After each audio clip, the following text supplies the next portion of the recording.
দুর্গাপুরের ফুলঝোর মোড়ে ভয়াবহ পথ দুর্ঘটনায় গুরুতর আহত 3 জন। প্রত্যক্ষদর্শীরা জানান, দ্রুত গতিতে আসা একটি বাইক রাস্তা পার হওয়ার এক সাইকেল আরোহীকে ধাক্কা মারে।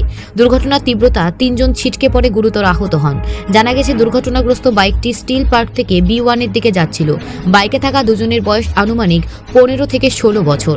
রাস্তা পার হচ্ছিলেন 45 বছর বয়সী এক সাইকেল আরোহী। দ্রুত গতিতে আসা বাইকটি ফুলঝোর মোড়ের কাছে সজোরে ধাক্কা মারে তাকে। তাতেই ঘটে ভয়াবহ দুর্ঘটনা। আশঙ্কাজনক অবস্থায় 3 জনকে উদ্ধার করে দুর্গাপুর মহকুমা হাসপাতালে পাঠানো হয়েছে। বাইকের 2 আরোহীর শারীরিক অবস্থা গুরুতর বলে জানা গেছে। সাইকেল আরোহীর অবস্থাও আশঙ্কাজনক। এই দুর্ঘটনাকে ঘিরে এলাকায় বেশ কিছুক্ষণ যানজটের সৃষ্টি হয়। স্থানীয়রা পরিস্থিতি সামাল দিতে পুলিশকে খবর দেয়। পুলিশ এসে যান চলাচল স্বাভাবিক করে।